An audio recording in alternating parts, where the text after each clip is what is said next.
Oi, você acaba de entrar na nossa conversa particular entre sócios hoje. Não é entre irmãs. Não, é entre sócios e amigos e colegas e irmãos, quase. Praticamente aqui, né? Quarto irmão. Esse podcast, ele se chama The Alcântara Show.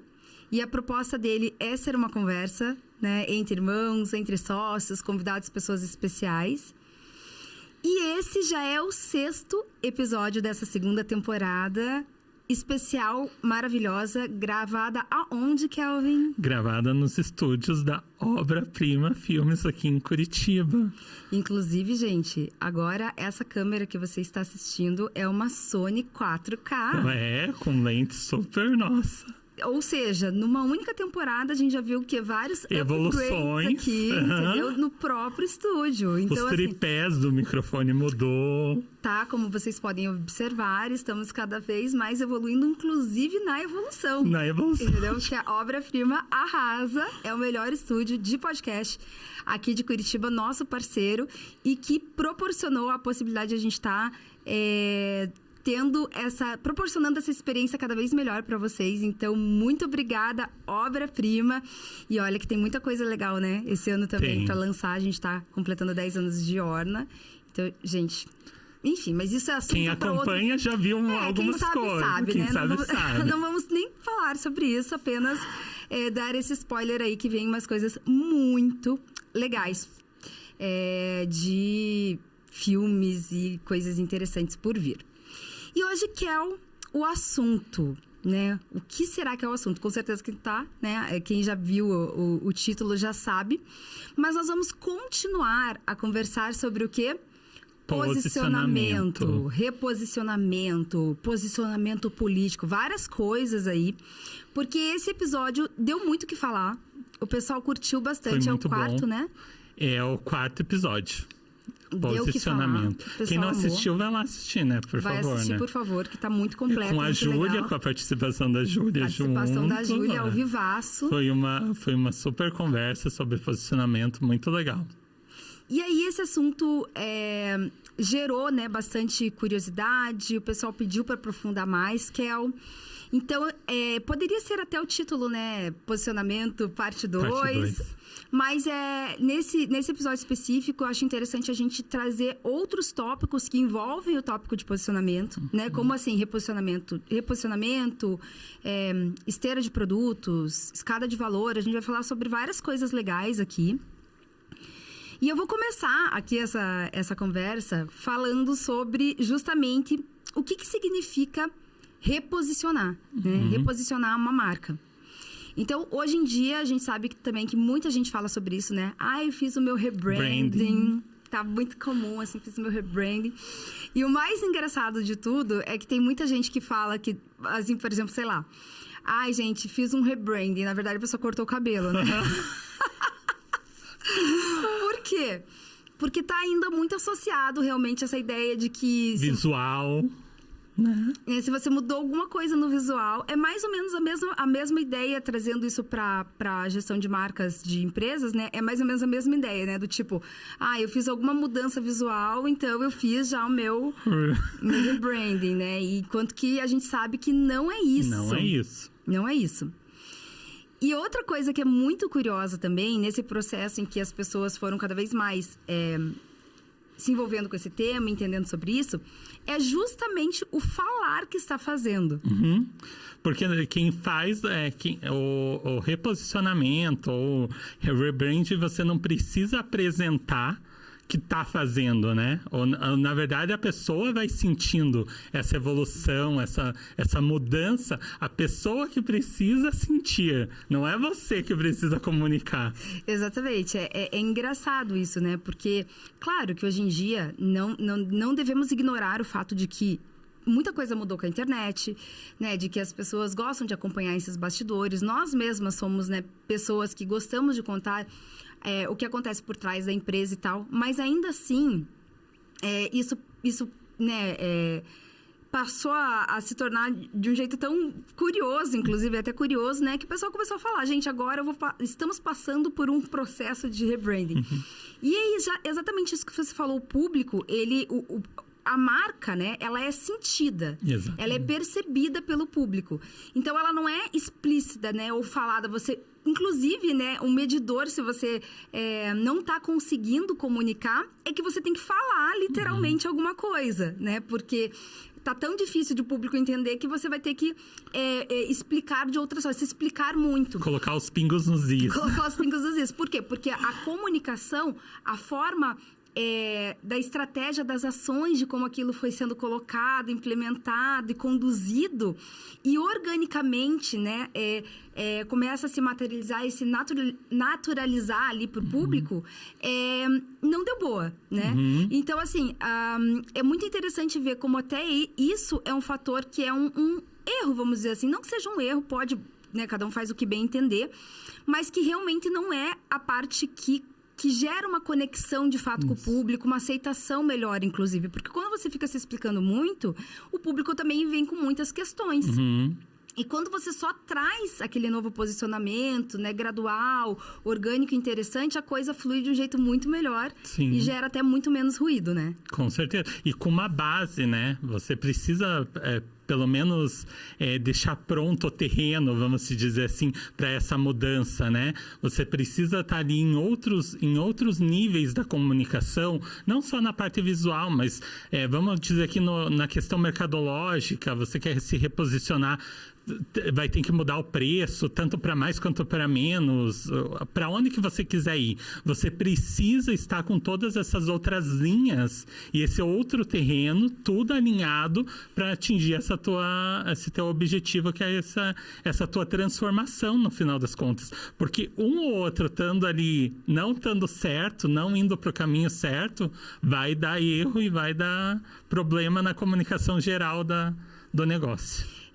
E aí isso também tem tudo a ver com essa promessa que muitas vezes a marca acaba tornando pública e tal, e daí a pessoa a marca acaba não cumprindo e o público fica muito triste, porque daí você prometeu mundos e fundos, e então você tem que pensar muito bem realmente em como você vai fazer cada um desses passos.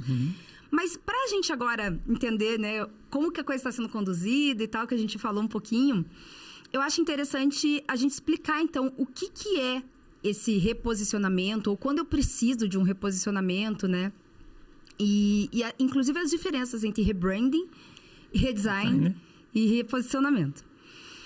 Então, o reposicionamento é quando você identifica que ou as suas questões institucionais, do tipo, os seus valores, ou mesmo assim a sua visão de mundo, ou alguma coisa mudou, né? Porque a gente muda tanto quanto pessoa, marca pessoal, quanto empresa. Muitas vezes a gente muda nossos objetivos, a gente quer fazer uma transição de carreira, enfim. Então, o que é o reposicionar? É você sair de uma parte do espectro para outra, né? Ou inclusive até de segmento, se for o caso, de carreira, enfim. Mas é uma mudança mesmo, é uma reposição. Você está posicionado aqui, você se reposiciona para outro lugar. E como a gente sabe, essa manobra, ela não é tão simples. Ela pode ser só pequenos ajustes que não impactam necessariamente numa mudança de espectro, mas pode ser uma mudança de espectro. Então, isso é reposicionar. E isso precisa... E a partir de um reposicionamento, de uma definição de um reposicionamento, que daí pode ser ou esse institucional, ou então ou mercadológico mesmo, né? Do tipo, eu não estou conseguindo mais vender, não estou conseguindo conversar com o meu público, não consigo escalar meus produtos, ou ao contrário, o cliente fica pedindo desconto e eu vendo um produto de um valor agregado, mas ele não está percebendo, enfim. Então, você vai precisar reajustar alguma coisa, você precisa se reposicionar. E partindo desse reposicionamento, ele pode vir acompanhado de um rebranding. Então, o que é isso, né? É quando você realmente precisa fazer uma mudança total nos elementos de comunicação, tanto expressão verbal quanto visual. Então, você vai ter que mexer ali na estética, na logo, na identidade, nas fontes, na tipografia. Enfim, em toda a parte de comunicação. Então, você vai trabalhar esse rebranding total, né?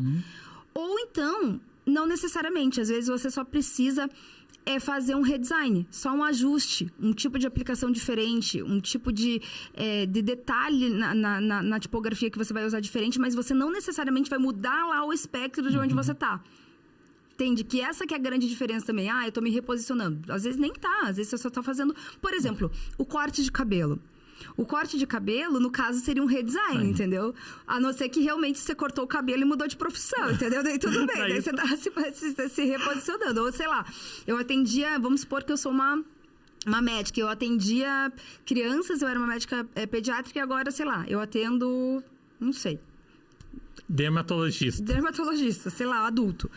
Aí tudo bem, você cortou o cabelo, ainda veio junto uma outra transformação junto, né? Veio um reposicionamento do seu espectro ali mercadológico institucional. Mas, se você tá pensando só na questão de elementos visuais, você tá fazendo um redesign, né?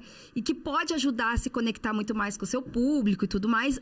Então, assim, importante dizer, o redesign, ele é importante, né? Muitas vezes a comunicação visual, ela importa e muito. Né? Ela vai, sim... facilitar, gerar conexão, gerar uma boa impressão, conseguir transmitir impressões importantes, mas elas não são realmente um reposicionamento ali. Né? Ela é um redesign somente. Então, esses seriam os primeiros... E também acho que vai em escala, né, de dificuldade, né? O redesigner é bem mais fácil você gerir todo o redesigner do que um reposicionamento.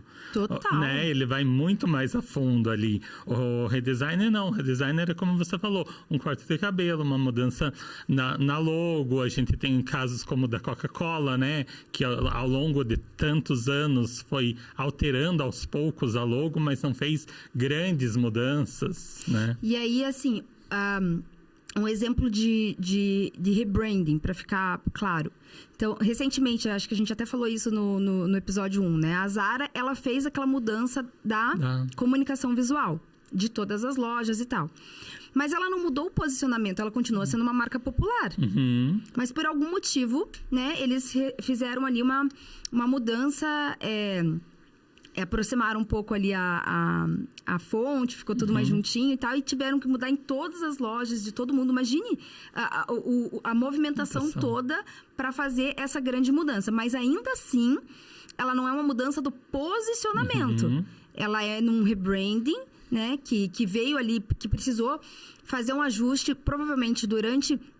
uma análise, foi entendido que para conectar mais com o público, para conversar mais com o momento da marca, precisava dessa alteração, mas que ela não refletia necessariamente um reposicionamento total de espectro, né? Até, inclusive, teve um aluno nosso, um mentorado nosso, que é um fotógrafo, e que ele, por exemplo, né, quando a gente fez o diagnóstico, quando a gente estava avaliando a marca dele, a gente entendeu que uma lapidação ali na sua identidade visual poderia ser interessante, né? Dar uma atualizada e tal.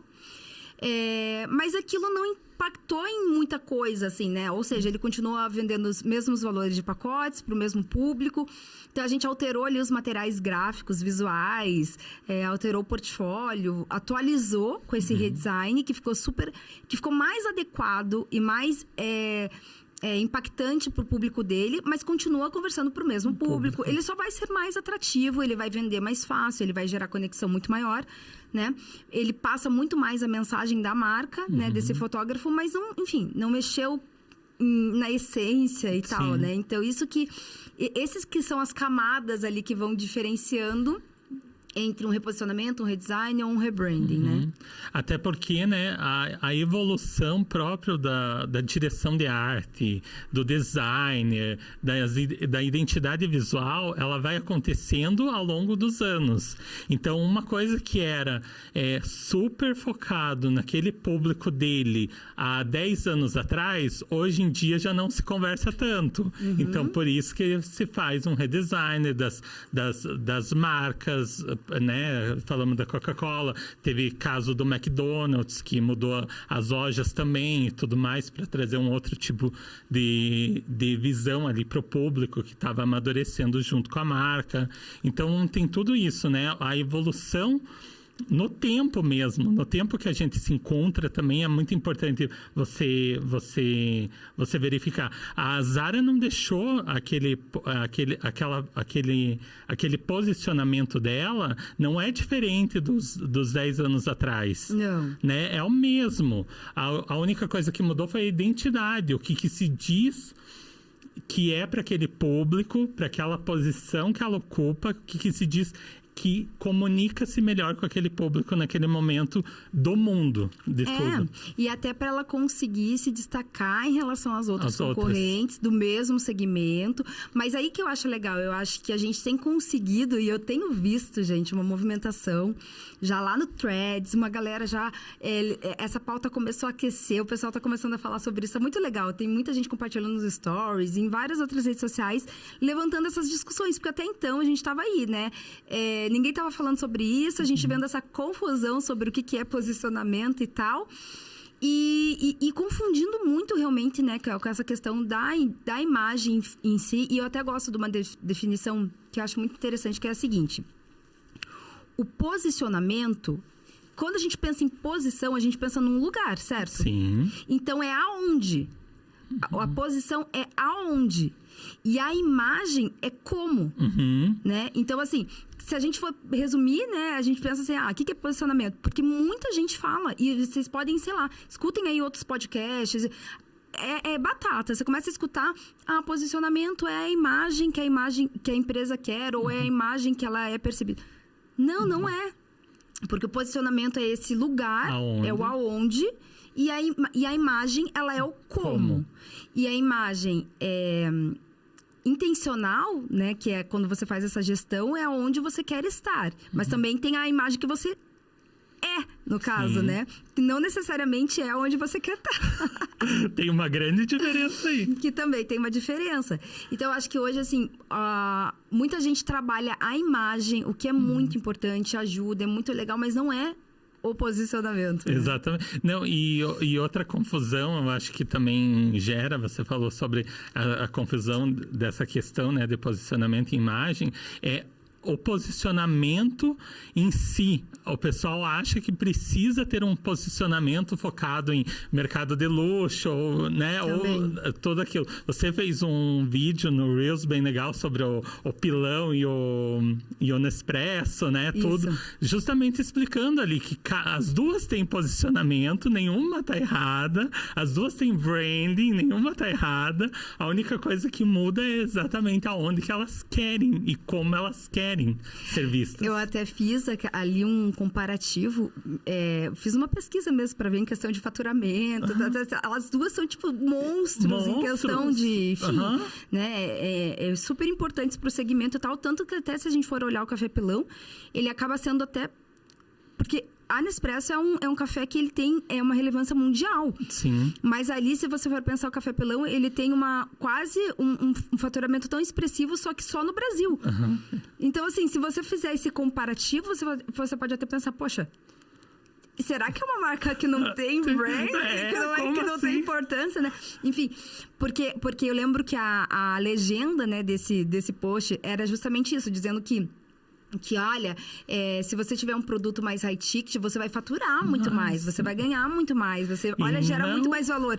E tipo, não é só porque você tá num posicionamento popular, né, mais acessível, que você não vai ter lucro, que você não vai ter... Porque é uma também ideia que não faz pessoal sentido. não pensa no tudo que vem na bagagem de um mercado de luxo. O mercado de luxo não aceita qualquer tipo de produto, não aceita qualquer tipo de material do produto, não aceita qualquer tipo de mão de obra do produto. E isso tudo encarece o produto. Então, as margens de lucro também vão reduzindo. Exatamente.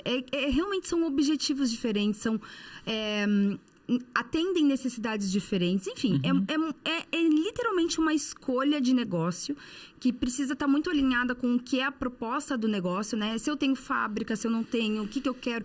Enfim, então são apenas decisões que não têm o certo e o errado. E aí, Kel, eu fiz uma provocação também pensando sobre essa questão de produtos, de diversificação de produtos e tal, que hoje, como você bem falou, todo mundo acha que né, tem que ser high ticket, tem que ter produto high ticket, né? Ou seja, o produto de um ticket mais elevado.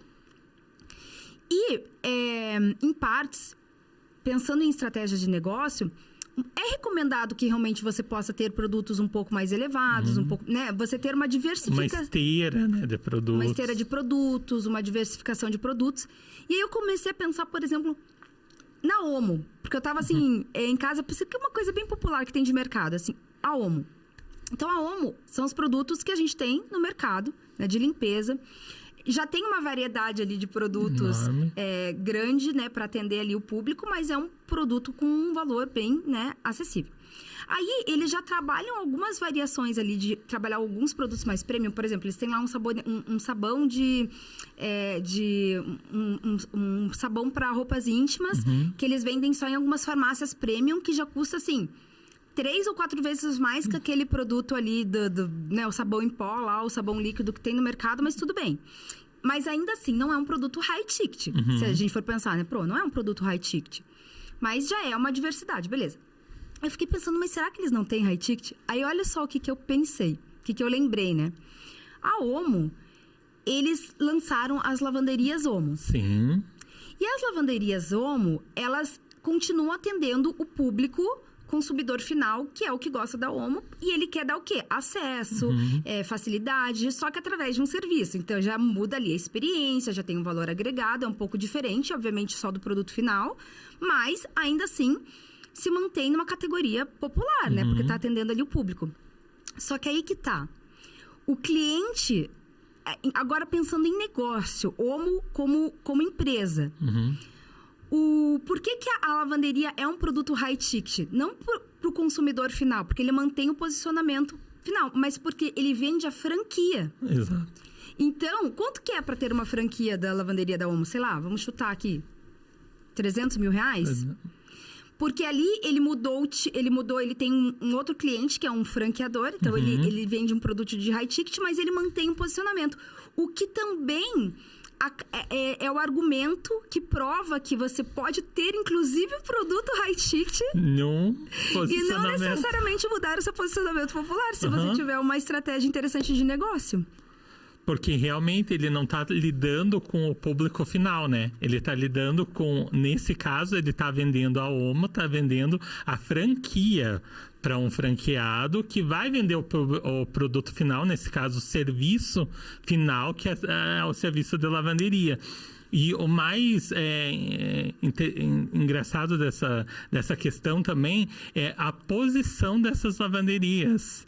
Em Curitiba, elas estão localizadas em bairros considerados classe média. Então, eles estão já no posicionamento correto da Omo, né? Então, eles não se perdem nisso na distribuição, porque eles estão, como você falou, um sabonete mais íntimo para mulher, para roupa íntima, né? Tá numas farmácias mais premium, mas os outros produtos estão todos em mercados, tanto em mercado que a gente considera num posicionamento para classe A, quanto no mercado para classe Sim, C tem e D. tudo quanto é lugar, tem tudo quanto é lugar. É o acesso. Né? Ele é conveniente, Exatamente. É um produto conveniente, então, tipo assim, tem que ter. Você encontra ele em todos os lugares. A mesma coisa essas lavanderias, elas estão ali normalmente em avenidas mais movimentadas. A gente tem uma aqui em Curitiba, ali na Visconde de Guarapuava. Então, são posições que eles levaram também para o mercado físico, né? Para o mercado de serviço. É muito interessante. E é isso, assim, a gente tem que olhar para entender que não necessariamente você precisa mexer no teu posicionamento para você aderir, para você incluir no teu produto ali. E claro, que isso tudo varia também quando a gente está falando de um prestador de serviço, se você é um prestador de serviço ou se você tem uma empresa. Claro que tudo isso muda, mas a gente tem que olhar para esses cases e tentar adaptar. Por exemplo, se você for um prestador de serviços, né, se você é uma autoridade dentro do seu segmento, você já é uma pessoa muito, né, que seu serviço já tem as pessoas já buscam muito por ele. De repente, pode ser interessante você trabalhar não só uma esteira de produtos, mas uma escada de valor, né? Então, produtos que são que têm um valor de entrada, depois um serviço ainda mais personalizado, ainda mais exclusivo e tal. E você vai oferecendo essa escada de valor para esse público. E isso pode ser muito interessante. Mas é aquela coisa, isso não funciona necessariamente para todo mundo. Você não é todo mundo. Você não precisa ser high ticket. Ou pode ser. Mas tudo depende. A questão é que a gente não pode tratar posicionamento como uma coisa genérica que tudo funciona para todo mundo, né? Eu juro para você, eu tô sentindo esse tema, e eu peguei isso como meio que uma missão, sabe? Eu juro, assim, falando agora de propósito pessoal, como uma coisa assim, quando eu me deparei com toda essa confusão, eu tô com uma vontade, assim... De mostrar e... de falar, de mostrar, de ensinar, porque a gente vê realmente a grande confusão que tá acontecendo. E foi isso também que me motivou a ir desenhando essas estruturas, esses métodos, mostrar que existe essa régua, criando essas formas didáticas realmente para apresentar. E é incrível, assim, porque eu penso nisso o tempo todo, né? Eu tava esses dias também... Eu uso Elmex desde que eu fui para a Suíça. Quando a Elmex é uma marca de pasta de dente, né? De cremes dentais e tudo mais. E outros... escova, enxaguante, tudo. É uma marca suíça. E desde que eles vieram para o Brasil e eles selecionaram alguns influenciadores para ir até a Suíça, conhecer a fábrica, né? E eu fazia parte desse squad, desse time selecionado. Eu não só conheci toda a história da marca e me encantei com toda a tecnologia, com toda a dedicação que elas têm, com toda a história também que eles têm de combate realmente a cáries no país e tal, e no mundo todo, que realmente aquilo me contagiou e não consigo usar outra pasta. Mas eu lembro que uma das coisas que quando eu experimentei a pasta, eu estranhei foi o gosto. Mas ainda assim, aquilo... era só diferente, porque não é... A gente aqui usa um tipo é acostumado com um tipo de não sei se é o cheirinho ali, o gostinho da pasta, mas que lá eles usam um outro tipo, sabe? É como se fosse um eucalipto. E a gente usa aqui, sei lá, uma menta. Alguma coisa assim, uma hortelã. E lá é tipo uma coisa mais... Não sei, é um eucalipto, uma coisa assim. E eu achava meio esquisito aquele gosto. Mas ainda assim, como eu gostei tanto dos benefícios e tal, eu falei, não, é isso que eu quero e vamos aí. Só que com o tempo, eles foram adaptando o produto pro Brasil. Então, hoje, tem um gosto super... Provavelmente, eles, né... Fizeram muita pesquisa. Pesquisa de mercado. Provavelmente perceberam que isso poderia ser uma objeção, que não era necessariamente ali o preço, mas o gosto do produto estava impedindo que... Então, assim, tem tudo isso também, que muitas vezes você tem que fazer adaptações ao teu produto, tá fazendo pesquisa de mercado, entendendo ali que não necessariamente você vai mudar o posicionamento de como ele tá lá, mas o produto mesmo precisa olhar. A adaptação precisa vir tanto para o público que você quer atingir ou está atingindo, quanto pela cultura também do país e tudo mais. Um outro case parecido agora, já vou trazer Disney aqui de novo. Porque é o seu repertório, né? Porque é onde que eu consigo falar um pouquinho mais. A Disney atualmente fez um rebranding, não é um reposicionamento, vamos falar falar o termo certo, ela fez o rebranding. É um rebranding do conteúdo do Disney Plus, né? Do serviço de streaming deles. E o Brasil e a América Latina foram os únicos países que eles incluíram a parte de esportes junto, né? Porque agora englobou tudo. O Star Plus acabou, que era da Disney, englobou todos os filmes e séries, tudo no Disney Plus. Em todo mundo está acontecendo isso, né? E na América Latina foi o único local que eles colocaram conteúdo de esportes, da ESPN, canais ao vivo, os esportes ao vivo e tudo mais. Isso porque foi feita uma pesquisa que o público latino-americano é muito próximo, né? conectado com esportes, principalmente futebol, né, na nossa região. E tudo mais. Então, eles incluíram só aqui na nossa região os canais ESPN no conteúdo, porque isso já chama mais pessoas também, daí já tem toda uma outra estratégia por trás, né? Mas é um posicionamento, uma questão de posicionar visando o seu público final, né? Visando a cultura do seu público ali. Ai, gente... Falando dessas coisas de cultura, tem 2 histórias que eu gosto muito de falar dessa parte, que é uma é... Eu não lembro já exatamente se era Caloi ou não, mas é uma marca de bicicleta. Então, isso acontece muito, né? Quando essas empresas começam a se internacionalizar.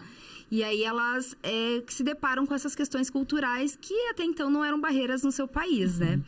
E então a Caloi foi uma situação assim que eles enfrentaram. Eles foram promover a bicicleta, acho que em Amsterdã, algum país nesse sentido, enquanto que lá era visto como meio de transporte, não de lazer. Então eles tentaram emplacar propagandas que eram daqui, né? Como lazer, como usando. E as pessoas não usam a bicicleta daquele jeito. É no parque. É tipo a vida ali, entendeu? Então, no cotidiano, na rotina. Então foi meio que ofensivo, meio que esquisito. Tipo, ninguém entendeu nada e o produto não é aderido. Então, isso é um ponto que, obviamente, quando você está analisando ali...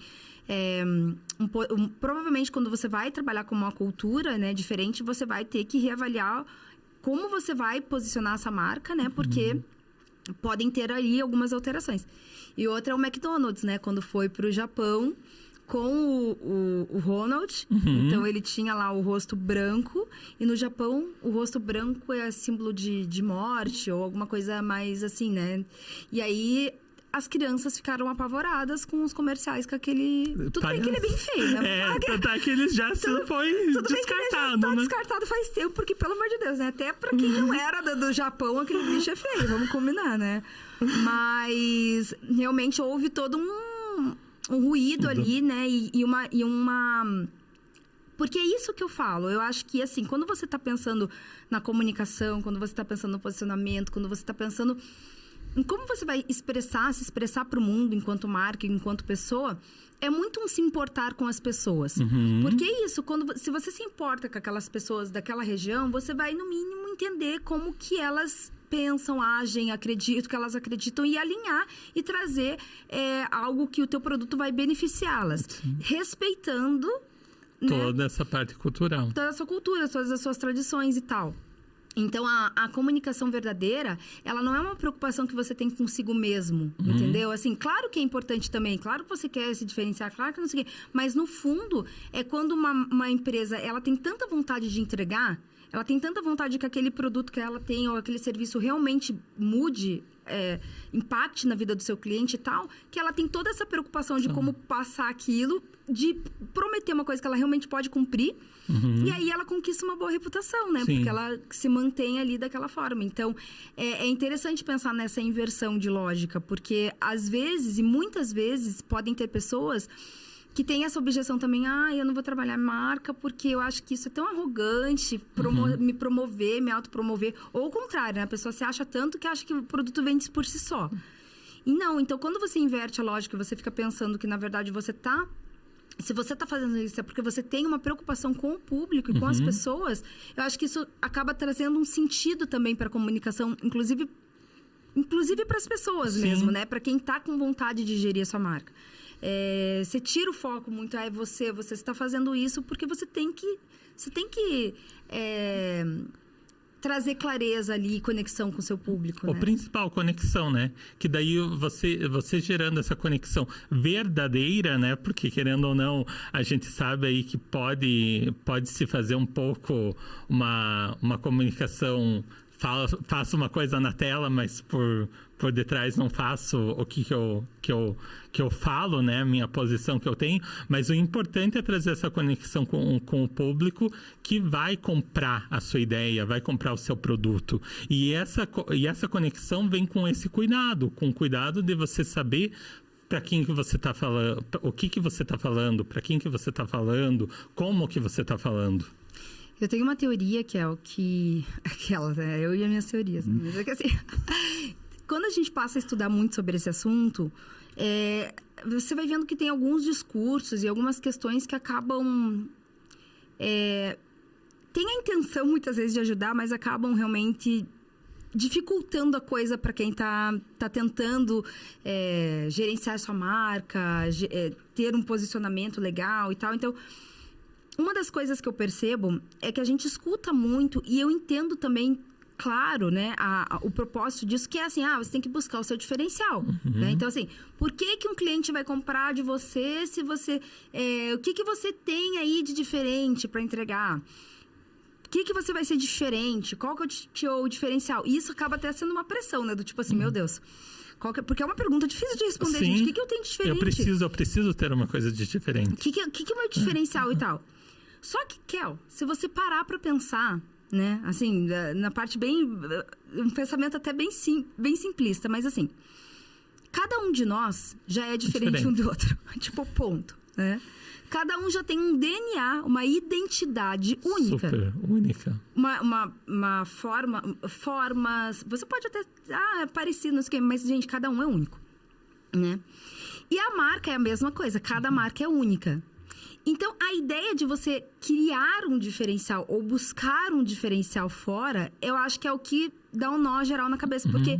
Você não precisa buscar nada fora. Se você você só precisa tentar identificar em você o que você tem.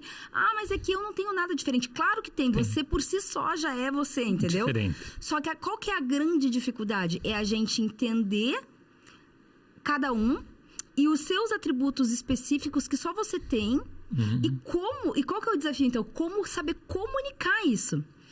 Porque muita gente e muitos estrategistas de marca e essa galera e tal... muitas vezes acaba criando histórias, ou assim, inventando alguma história, ou lapidando alguma coisa pra ser bonito, pra gerar... Isso acontece muito com aquela questão também dos arquétipos. Agora, eu vou escolher, vou me identificar com e daí criando uma narrativa em cima. Mas o que eu acho que é mais interessante? Eu acho que é mais interessante isso, você entender que você não precisa de um diferencial, você não precisa, você já é único, você já tem o seu DNA. O que você precisa... é saber encontrá-lo e saber comunicá-lo, saber expressá-lo. É claro que isso é difícil. Sim, né? É a parte mais difícil. Mas, ao mesmo tempo, é o caminho mais sólido, é o caminho mais... não só realista, como também cuidadoso com a sua reputação. Porque se você começa a inventar muita coisa, criar muita firula e tal... E aí você não entregar aquilo, você já vai se queimar. Sim. E quando você é o que você é e você só tá comunicando o que você realmente é, acabou. É aquilo ali que você entrega e beleza, entendeu? Sim. E se eventualmente você conseguir entregar mais ainda, maravilha. Melhor. Então, assim, eu acho que é essa questão também de essa pressão... De achar o seu diferencial. Sabe, assim, eu preciso ser muito diferente. E até, não sei, me veio uma questão aqui, que é um ponto que eu acho que você vai gostar muito, porque, né, Disney, vamos falar sobre Disney, que é um negócio que é bem legal. Então, vamos entrar para aquele tópico, arquétipos de marca, que é um tópico também que muita gente confunde, né? Então, assim, se eu criar um arquétipo, definir um arquétipo lá, que é aqueles arquétipos 12 definidos pela Margaret Carroll, que foi publicado num livro de 2001, o livro chama O Herói e o Fora da Lei. Como construir marcas extraordinárias, alguma coisa assim. E esse livro, elas desenharam lá esses 12 arquétipos, né? E elas falam que as marcas, como a Harley Davidson, como a Disney, utilizam esses arquétipos para, enfim, se posicionarem e tal. Porém, eu tenho algumas questões em relação a isso. Então, assim, eu acho que essa definição de arquétipos, ela pode ser interessante, mas ela não é definidora de posicionamento, porque a gente já entendeu que posicionamento é outra coisa. Muito mais. É outra coisa, né? Mas elas podem ajudar a guiar ali. Então, eu defini que meu posicionamento vai ser um posicionamento para o mercado, vamos falar, de luxo. Então, eu acho que é interessante, de repente, trabalhar esse determinado arquétipo aqui da amante para criar uma narrativa, pode até auxiliar. Mas não quer dizer que uma marca precise nascer ou construir também toda a sua narrativa em cima disso. Até porque é interessante pensar que o conceito de arquétipo, ele não é arquétipos de marca. né? Que também é uma confusão. As pessoas acham que arquétipo é... Não. A definição de arquétipo é uma imagem que está presente no inconsciente coletivo geral. Quem começou esse conceito foi Platão. Depois ele se difundiu, ele foi mais estudado ainda, né? E concretizado com Carl Jung. Então, por exemplo, na psicologia, na antropologia, né? Nos estudos comportamentais e tal. Então, a palavra arquétipo, esse estudo de que existem essas figuras pré-definidas nesse inconsciente que todo mundo olha e já tem uma mesma sensação, né? Em diferentes culturas e tal. Isso é muito estudado. E muito em outros campos, inclusive, muito antes, inclusive, da parte de aplicação de marketing, marcas e tal. Beleza. Então, assim, pensando nesse conceito... E a gente entendendo, por exemplo, que animais são figuras arquetípicas, porque animais... Esquece o negócio da Margaret, né? Que animais são figuras arquetípicas. Daí a gente para pra pensar que o Mickey, que é um rato, ele é a principal figura da marca Disney. É o arquétipo mais forte que a gente tem, assim, em imaginário, né? E aí a pergunta que eu me faço é... Se o rato, na maioria do imaginário coletivo, ele não vem com uma coisa muito positiva... Porque, né? Uma praga... Lectospirose, tipo... Enfim, doenças e tal... toda a imagem, a maioria da imagem do imaginário é negativa. Então... por que o Mickey fez tanto sucesso? E por que, então, que seria escolhido esse arquétipo, entende? Para a Disney. Olha... Não, muito boa análise, né? Trazendo isso daí de questão. Porque, realmente, quando você olha um rato, você não vê coisa muito boa no rato. Principalmente esses que a gente encontra em ruas e tal. Tá muito ligado a lixo e tudo mais, né? Mas, realmente, ali a figura do Mickey, ele... Até tem uma frase de um livro da Ginha Naider, que foi uma das maiores especialistas em Disney no Brasil, que ela falava da questão assim de como que um rato ficou mais famoso do que reis e rainhas, do que pessoas políticas no mundo inteiro, de como que todo mundo conhece, é uma figura que está presente em várias culturas, mesmo não tendo muita ligação com a cultura americana, que ele está todo mundo reconhece os 3 círculos, né? Se você for parar para pensar, são 3 círculos, um grande, 2 pequenos, forma a cabeça ali do Mickey. Tá tudo... Todo mundo remete ao Mickey. A criação do Mickey foi um trabalho ali do Walt Disney em relação, no momento que ele estava vivendo, em decadência. Ele tinha acabado de perder os direitos de um personagem chamado Osvaldo Coelho Sortudo para a Universal. Ele estava voltando de uma viagem de Nova York para Los Angeles e ele começou a desenhar ali um camundongo, um rato que ele via nos fundos do estúdio dele, no fundo da onde que ele tinha aberto o estúdio. Então, assim, você pensa, uma figura tão reconhecida, que se tornou um dos personagens mais reconhecidos do mundo, ter esse começo, que é um começo que o Walt Disney não estava no seu melhor psicologicamente, fisicamente, financeiramente, e estourar, e ele falou ali, esse personagem todo mundo vai conhecer. Ele colocou muita energia nisso, tanto é que o primeiro filme falado, né, a primeira animação falada foi uma animação com o Mickey, cores vieram também com o desenho do Mickey depois. Então, teve muita tecnologia voltada. E ele usou aquilo lá em todas as marcas Disney, né? Então, tudo começou a ter... Para mim, isso prova o seguinte, que você não precisa... que o ser genuíno, assim, aquela vontade de fazer, de criar, em resposta, ele não se conformou com ele ter perdido os direitos autorais do coelho. Então, ele começou a continuar rabiscando, ele audacioso. Então, assim, olha que interessante, porque a audácia, né, essa criatividade, essa coisa, inclusive, inesperada. Tipo assim, quem que imagina um rato? Essa audácia, essa criatividade são valores da Disney. São. E que também, de alguma forma, até a escolha de um bicho desse demonstram esses valores. E mostra que muitas vezes uma criação genuína, com verdade, que até espontânea, inclusive, porque olha só, não teve esse pensamento. E o que eu quero propor é esse pensamento crítico do tipo...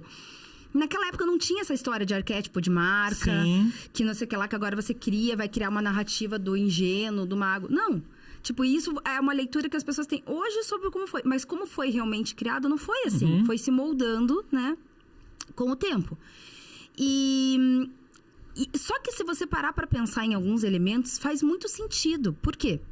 Porque o animal, por ser por o rato ser um bicho tão comum, isso gera uma familiaridade.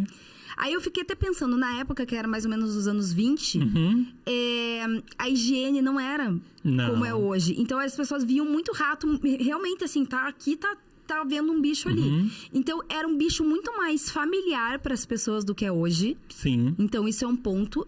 E era aquela coisa assim, é tão também insignificante, ou que tem tanta coisa que ao mesmo tempo traz uma sensação de que, olha... Né? Pode ser... como que isso pode se tornar algo grande? É o inesperado. É a magia de algo que, como qualquer comum, né? Pode virar algo inesperado.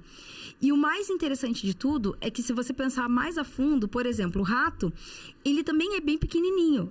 E a Disney tem essa coisa da pequenez da criança, né? Da infância. E o rato, ele representa de alguma forma isso. Mas aí que tá, o que eu quero dizer é que a gente tem que ficar pensando e elaborando coisas que depois conectam e faz sentido.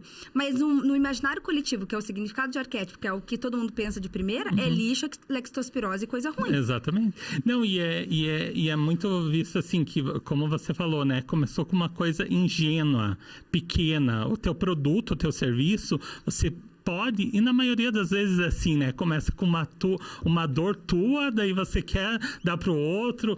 Como a Tabata, no último episódio, falou, né? Começou com um produto aqui, daí ela foi ganhando dinheiro, ela foi comprando um produto melhor, mas sempre visando essa perfeição, essa entrega melhor dos seus serviços, do seu produto. E foi isso que aconteceu com o Mickey. Você olha o primeiro desenho, olha os traços que eram. Olha, claro, no primeiro desenho já veio com...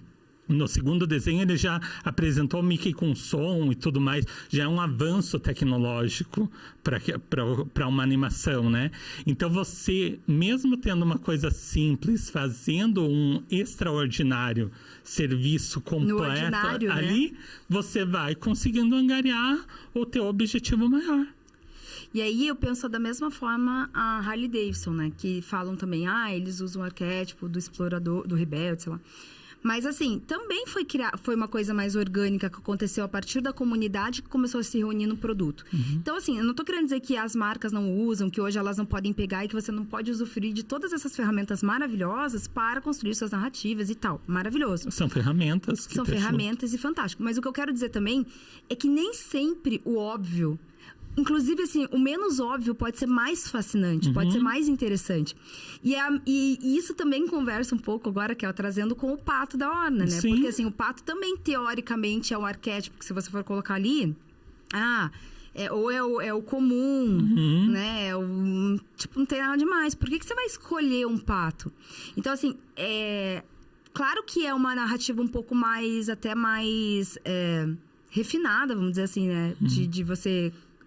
trabalhar, mas ao mesmo tempo ela é interessante. Por quê? Porque ela gera essa curiosidade, tipo, sabe, é um rato e tipo, mas ele é tão grande, ao mesmo tempo ele é tão simples, mas ele é tão simples, mas ele é tão grande, tipo, como isso aconteceu? E o pato, ele tem essa força também, né, na simbologia do animal, que é aquela coisa assim, ele parece que é tão comum, é tão, tipo, faz tudo, não faz nada, né? Não faz nada com perfeição, o pato, tal. E depois, quando você vai olhando as curiosidades do bicho a fundo, tal, você vai vendo que, caramba, não é isso.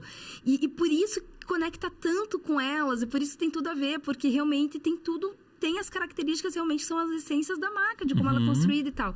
Então, eu acho muito interessante isso. Eu gosto bastante dessa ideia dos arquétipos de animais, né? De mascotes, nessas construções narrativas, eu acho que pode ser bastante interessante. Mas a minha mensagem nesse tópico específico, assim, é para não se limitar, né, Kel? Porque, às vezes, de primeira, talvez você não fosse escolher o óbvio ali, né? Mas quem sabe... tem bastante coisa que pode ser trabalhada ali nessa construção de marca e pode ser muito interessante. Claro, também. E como você falou, o próprio Pato, né? Depois que a gente foi entender sobre a questão de liderança dele, questão de companheirismo desse animal. Então você pode ter a base ali de uma ferramenta, escolher um animal que não... seja tudo aquilo, né, que falam daqueles maiores, leão, águia e tudo mais, mas você se conectar com de verdade e buscar, porque querendo ou não, todos eles estão na natureza, todos eles têm muito a nos ensinar e tem um comportamento incrível cada um desses animais, né? Todos eles fazem parte do meio ambiente, né? Fazem acontecer o meio ambiente. Todos têm sua importância para o ecossistema, né? Quando um sai, já bagunça tudo, né? Então, vá atrás disso e disso você consegue tirar muitas lições. Não, eu adoro essa parte aí já é um pós, né? Quando a gente está falando dessa parte de construção de narrativas, de como você vai expressar aquela marca, tanto visualmente, escolha de elementos, símbolos e tudo mais, ele é um pós. Mas nem sempre, como é o caso da Disney, porque a Disney foi o contrário. Primeiro surgiu o personagem, o produto, de uma forma orgânica, e depois que aquilo foi ganhando a forma. E hoje tem um significado tão forte, tão absurdamente forte, assim mesmo, né? É uma das marcas mais fortes do mundo e que nem sempre ela tá ali tão óbvia. E aí, Kel, outra confusão. Vamos mais uma confusão que acontece. Esse é polêmico. Posicionamento político. Eu percebo que tem muita gente que quando a gente escuta essa palavra, também, né, assim, a palavra posicionamento, tem a sensação que se refere a posicionamento político, né? E aí, e o que eu enxergo quando eu penso nessa... E o que eu enxergo quando eu penso nessa questão do posicionamento político? Eu penso o seguinte, Kel, que assim como o posicionamento, ele é um espectro, né? Ou luxo, ou popular, é um marcador ali de qual lugar você tá. No campo político, por exemplo, é isso também, um posicionamento. Então, você ou pode estar, sei lá, ou ser mais de esquerda, ou mais de direita, ou você ser um republicano, um democrata. Então, o que acontece? Você responde lá testes, perguntas, por exemplo, você é a favor disso ou daquilo, né? E aquilo vai te mostrando mais ou menos em que espectro que você tá. Você tá um pouquinho aqui, um pouquinho ali, se você tem um pensamento mais liberal, ou se você tem um pensamento mais estatista, se você, sei lá, você vai olhando, vai respondendo uma série de questões que vai te colocando aonde você, por meio das suas crenças, né, do que você acredita e valores e tal, e aquilo vai te colocando nesse lugar, que é um posicionamento, um espectro ali, é onde você se posiciona. Mas o que é confundido? E o que é o posicionamento? Esse posicionamento, quando ele é vivido, né? Quando ele é expressado através da nossa vivência, são todas as nossas escolhas, né? Então, assim, a forma com que eu... sabe, vamos supor assim, se eu respeito ou não respeito o meio ambiente, se eu jogo no lixo ou não jogo no lixo. Qualquer coisinha que você faça, atitudes que você tem durante a sua vida, a forma com que você educa seus filhos, a forma com que você... olha a vida de uma forma geral, ela reflete essas crenças ali, que é onde você está posicionado. Então, no fim das contas, você não precisa necessariamente falar assim, olha, eu me posiciono de tal e tal lugar, porque se você tem coerência, obviamente, né? As suas atitudes, o que você reflete, obviamente, onde você tá. Então, primeiro ponto. Mas o que se confunde muito? Se confunde muito, assim, posicionamento político com declaração de voto, né? Ou assim, ou declaração partidária, ou até mesmo posicionamento com pronunciamento. Eu acho muito engraçado. Isso é um fenômeno que aconteceu, não tem como, né? Então, assim, as pessoas falam assim, vou me posicionar aqui. Fazem aquele chamariz, assim, né? Sabe a nota de esclarecimento? Que era, antigamente isso se chamava nota de esclarecimento. Agora posicionamento. Agora eu vou me posicionar. Nota de posicionamento. Sei lá, é posicionamento, vou me posicionar. E eu acho que as pessoas querem dizer posicionamento com pronunciamento, né? Porque ela quer se pronunciar, se manifestar, opinar e tal, sei lá, esclarecer. E elas falavam, tipo, vou me posicionar. O meu posicionamento em relação a isso é o seguinte. E eu penso, que posição? Você não tá posicionando alguma coisa sobre isso. Você está. Você tá só falando, pronunciando. Mas tudo bem, isso é uma coisa de conceitual, mas é justamente por essas questões que fica essa confusão toda, sabe? Então, assim, eu percebo hoje que existe essa pressão. Então, as pessoas falam, você tem que se posicionar. Não, se você tá agindo, você tá posicionando, né? Agora, se você quer se pronunciar, se você quer declarar um voto, se você quer... que também não tem problema nenhum, cada um faz o que bem entender, mas aí é diferente, entendeu? E isso não é posicionamento político, porque o político é as suas atitudes, é as suas escolhas que te posicionam em algum lugar, né? Sim. E isso é algo que eu acredito que deve fazer tanto sentido para marcas pessoais quanto para organizações. Porque as organizações é a mesma coisa, Kel. Se uma empresa fala que ela tem como valores a sustentabilidade, a não sei o que lá, a diversidade, não sei o que lá, ela tem que viver aquilo. Ela tem que mostrar se ela vive aquilo, tá beleza, tá coerente. Agora, o que ela não pode é ficar fazendo discurso, aderindo um monte de discurso pra lacrar e não ser aquilo também, entendeu? Então, assim, por isso que é muito mais interessante, ao invés de você ficar se posicionando, no sentido de se aderindo a tudo quanto é tipo de maneira e tal, é você ter os seus valores muito bem definidos, muito bem enraizados, você conseguir realmente viver aquilo, buscar viver aquilo que você se propõe, né, enquanto causas e bandeiras e soluções, do que ficar abraçando o mundos e fundos, e depois isso vai gerar ruídos de comunicação para você, porque você não está sustentando alguma coisa real. Então, o meu ponto em relação a isso é que eu aconselho que as pessoas busquem se conhecer, busquem entender o que realmente acreditam, seus valores e tal, e vivam aquilo que creem, né? Para que elas consigam, de fato, construir marcas fortes e coerentes e, consequentemente, posicionadas onde elas desejam estar.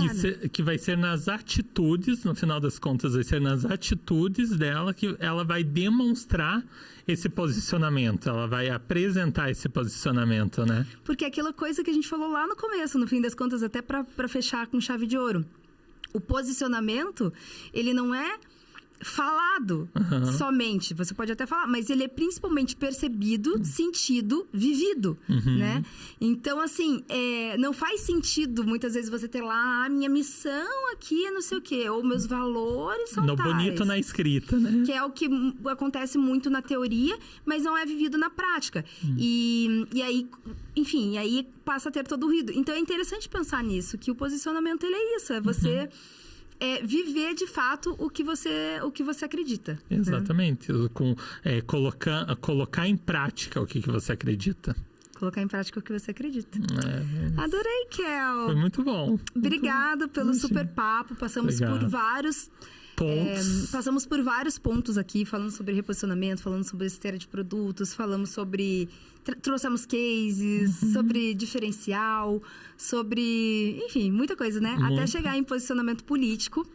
Mas você acha que acabou por aqui esse tema, Kel? Não, acabou. Eu te falei que é uma missão, né? Que eu tô encarando isso aqui como uma missão. E agora eu tenho um convite muito especial para você. Que tá interessado nesse tema, que tá entendendo que precisa, sim, encontrar o seu posicionamento, mas ainda não sabe por onde começar, não sabe como definir, tem algumas dificuldades aí, precisa dessa ajuda. Eu tô aqui com muita vontade de te ajudar. E para trazer isso de forma concreta, ajudar por meio de ferramentas, conseguir fazer com que isso fique fácil de entender e não tanta coisa conceitual, mas uma coisa prática, que você possa colocar em prática e sair com esse documento e sair entendendo aonde está o teu posicionamento.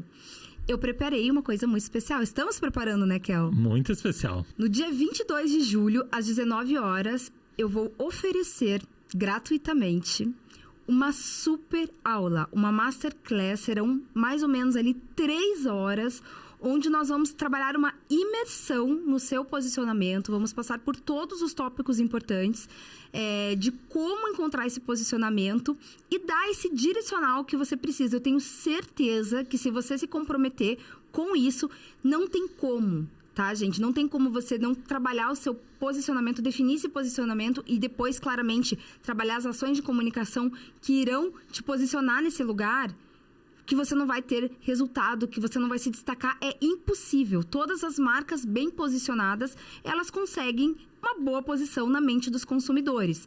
E às vezes é isso que te falta. Você acha que já está trabalhando a sua imagem, você acha que está trabalhando o seu posicionamento, e até assim, você às vezes nem sabe que não tá legal, que você não tá conversando com o público, ou mesmo aquele caso, né, de que você achou que você tinha que ser high ticket, ou que, sei lá, você tinha que usar determinado tipo de vestimenta e que aquilo ali tá te posicionando. Não tá. E isso não é uma notícia ruim de ouvir. Pode ser ruim no primeiro momento, não gostaria de estar contando essa notícia, mas ao mesmo tempo, essa pode ser a chance de você fazer um novo, fazer diferente. E quem sabe, agora em 2024 ainda, você ter resultados diferentes para o teu negócio. Você vê uma transformação real, o impacto de uma boa gestão de marca pode ter aí para o seu negócio e para a sua empresa. E de verdade, não um posicionamento genérico. O que te diferencia, que é a sua própria essência. E é isso que eu vou te ensinar e eu tô muito animada, Kel.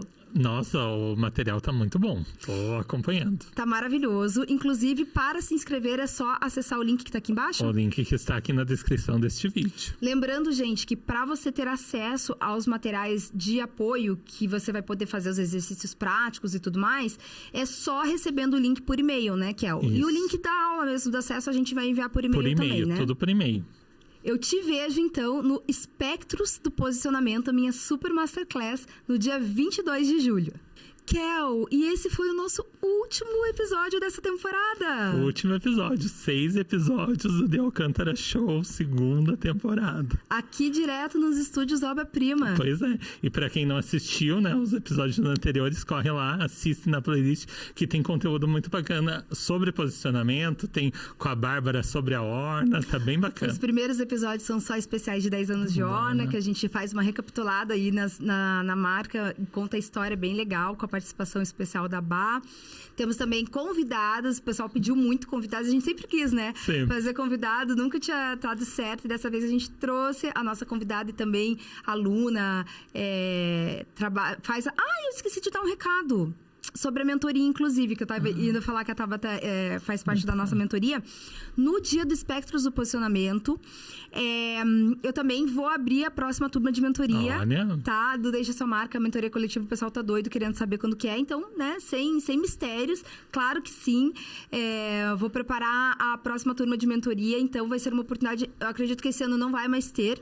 Então, essa é a oportunidade única de entrar para a turma de mentoria, que é muito legal, é um programa de acompanhamento, né? Então, se você quiser continuar comigo depois do Espectros do Posicionamento do evento e tá próximo, claro que tem que passar por uma aplicação, tem que passar por uma avaliação, porque a gente precisa saber se você o nível, né, do teu nivelamento, o momento que você tá no seu negócio e tal, para conseguir, de fato, tá junto ali com a turma, fazendo acompanhar. Então, a gente precisa dessa avaliação, mas, de repente, né, essa oportunidade de entrar para mentoria coletiva comigo. E eu tô amando. Kel, muito obrigada pela participação mais uma vez. Eu adorei. Muito obrigada, Obra Prima. E a gente se vê na próxima temporada.